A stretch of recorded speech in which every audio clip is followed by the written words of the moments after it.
Good day guys, welcome to DIY Guide TV. So I'm Roel nga pala. So today, magpapa-install ako ng Android head unit sa aking Toyota Wigo. So itong head unit ko guys, papalitan ko na to ng Android. So kung makikita nyo naman, may CD player pa siya guys, no? So luma-luma na talaga. And then napansin ko kasi pag nagpalit ka, kasama na yung frame and color block yung available. Minsan na nakikita ko, so bihira yung may ganito din na silver yung color. So ngayon kung hindi mag-match, ito, plano ko is palitan na rin to. Gagawin kong kukulayan ko siya ng black. And then ito naman is naghahanap ako ng knob dito na yung bilog guys, para mas maganda tignan. Hindi yung katulad ng ganito, parang switch ng ng washing machine, no, yung mga old style na talaga. Then next ko naman papalitan ko din to, itong shift knob kasi ayun na, kupas na rin guys. Yan, kung makikita nyo. Then minsan medyo masakit na siyang hawakan sa kamay, no. And then i-next ko naman yung itong sa handbrake. So bibilang ko to ng hand grip. And then ito lalagyan natin ng center console dito.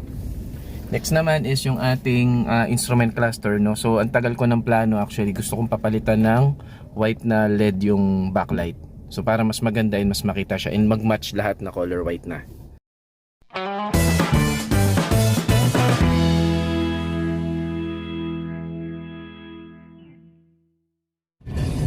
Okay, so guys, dito na ako, no. Ito lang siya sa kanan. Dito ako sa N Domingo. Yun, so nandito siya sa may gas wise, no. Yan na guys. So dyan tayo magpapakabit ng Navitopia. Okay. So yun na guys, no, sa EFF Car Accessories. So yun yung mga brands na kinikerry nila.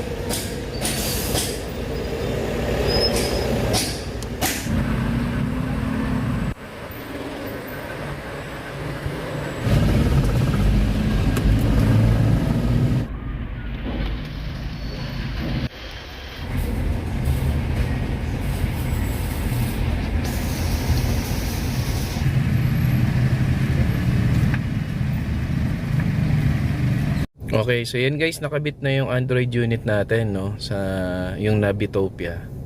So far mukhang pare-parehas naman, mapa ibang brand, kung ano-anong brand dyan, halos pare-parehas lang sila, no. Depende na lang sa'yo kung saan mo hahanapin yung pinakamaganda din yung presyo na panalo ka. Kasi ito is octa-core, no. And RAM nya is 2 gig, then 32 gig yung flash. So tingnan natin yung system nya. Setting, system info, ayan. So yan yung specs guys, no. And then 1.5 gigahertz times 4. So yung ibang nakita ko kasi 1.3 lang. So okay na rin yung 1.5, mabilis na rin. Pero guys, kung ako personally talaga, ang hinahanap ko talaga is 1.8 or 2 gigahertz. Kaya lang syempre mas mahal yung presyo pag ganun, no.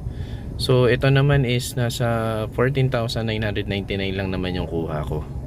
So hindi ko lang nagustuhan guys yung pagkakapit, hindi nag-lock So yan, pwede mong iangat anytime, no. Ayan, no. So syempre magkukos siya ng ingay kung malulubak tayo, no, gaganyan. And then guys, ito yung air vents, no. Pa-make sure nyo lang na kapag tatanggalin nila, ayusin lang, ingatan lang yung pagtanggal. Kasi nung tinanggal nila doon, hindi ko naman nasabihan, no, na yun, naputol nila. So ang nangyari, kinabit na lang ng Loctite. So kayo, unahan nyo na guys, no, kasi syempre may edad na rin yung sasakyan natin, hindi natin alam yung mga madali na talaga masirang parts. So okay lang naman yan, gagawa na lang natin ng paraan to improve and mailak talaga maigi. And ito, para hindi maluwag, kasi pag nagpalit daw talaga, luluwag talaga yung air vent, no.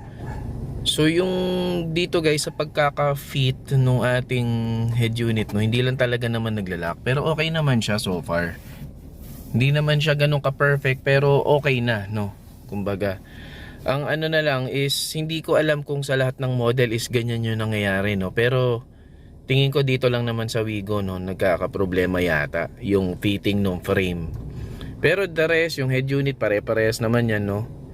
So napansin ko lang guys nung etong Netflix, kapag ka naka-connect siya or naka-hotspot ka lang sa phone na mga LTE, no, ganyan, ang recommended niya is 4G, no, or kaya sa Wi-Fi sa bahay, no.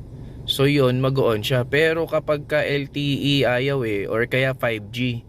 So ang recommended lang talaga na connection niya para gumana si Netflix is 4G. So kung yung telepono mo is 4G yun, okay yun.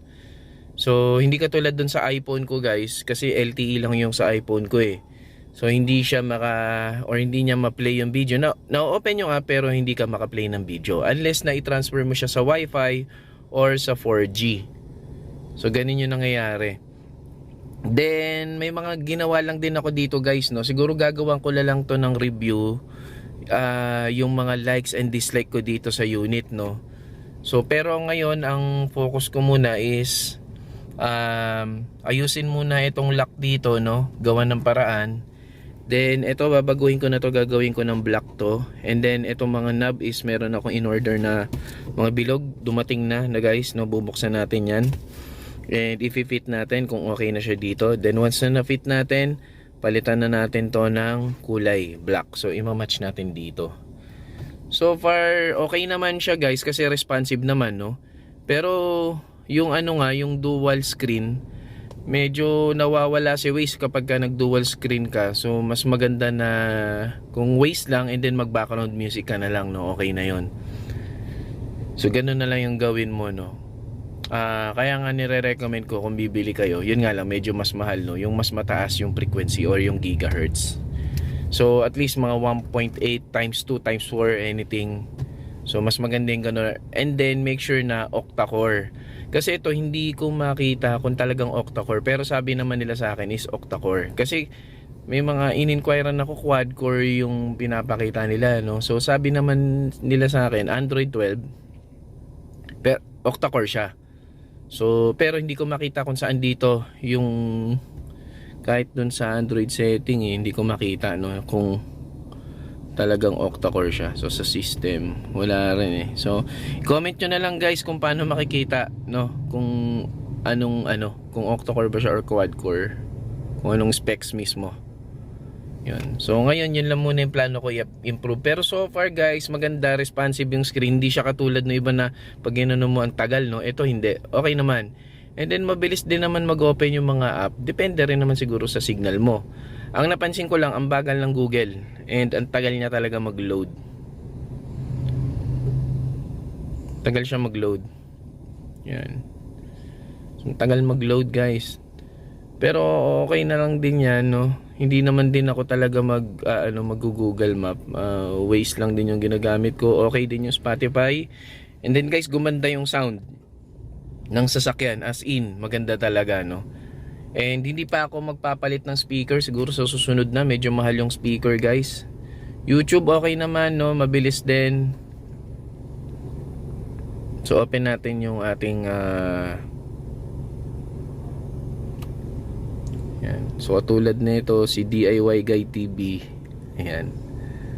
So play natin si DIY Guide TV.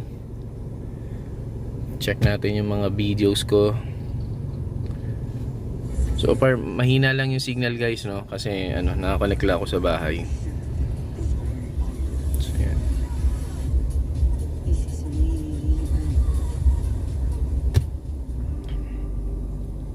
Ginawan ko lang din kasi ng sariling account tong sasakyan guys, no.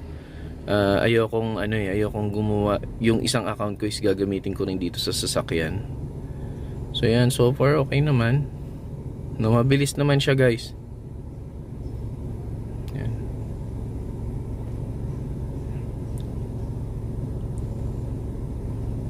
Yan, so play natin tong video. Good day guys. Ayan, so gaano naman siya, okay naman kahit i-full screen mo. Switch. And itong sa may naman, defogger. Yan, okay naman. Okay naman kung ilaw siya. Tingnan mo sakto, okay naman. Okay, so ganun lang naman guys. Kung ika-cancel nyo, yan, pindutin nyo lang yung dalawang screen dito. Then that's it. So yun lang naman. Then guys, may auto dimming din siya, no, pag sa gabi. Yan, pag inon mo yung ilaw. Yan. So nagdi-dim naman siya, so hindi ka masisilaw.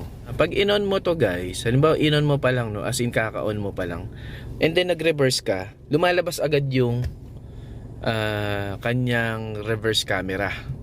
So hindi siya katulad dun sa dati kong unit, yung original ni Toyota is pagka nag-on ka, ang tagal bago mag-reverse. Eh syempre, pag start mo ng engine minsan, no, galing ka sa parking, lalabas ka kaagad eh, no? So, hindi mo agad magagamit yung benefits nung reverse camera.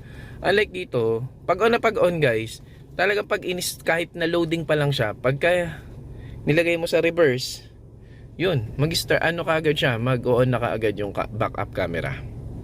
So, example natin guys. Okay, so guys, start ko na, no? Yun nga lang guys, pag start mo, nag-on agad yung unit. So yan guys, habang loading pa lang, i-atras mo kaagad. Maglo-load na kaagad yung backup camera, no. So unlike before, hintayin mo pa, no. So medyo matagal. So yun naman yung maganda sa kanya guys, ayun. Kahit na loading pa siya, basta nag-on na, pwede mo na agad i-on yung backup camera or nag-activate agad yung backup camera. Pero guys, yun nga lang, kapag naglo-load na siya, no, every time na mag-start ka, nag-on na rin kaagad yung head unit.